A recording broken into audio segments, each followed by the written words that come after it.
Programang ito ay rated SPG. Striktong patnubay at gabay ng magulang ang kailangan. Maaaring may masiselang tema, lengguwahe, karahasan, sexual, horror o droga na hindi angkop sa mga bata.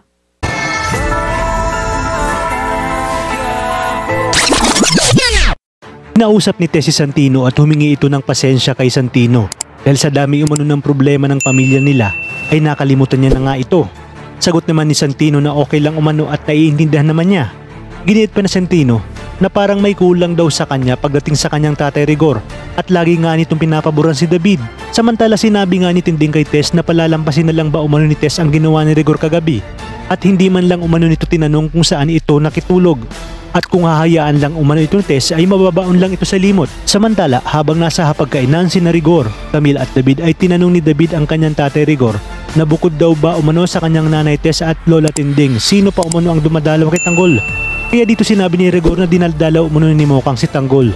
Tinanong naman ni David kung ano ang kanilang napag-usapan. Kaya naman dito sinabi ni Rigor na bakit ito tinatanong ni David. Kung kaya't dito nag-alibay si David at sinabi na wala lang daw umano.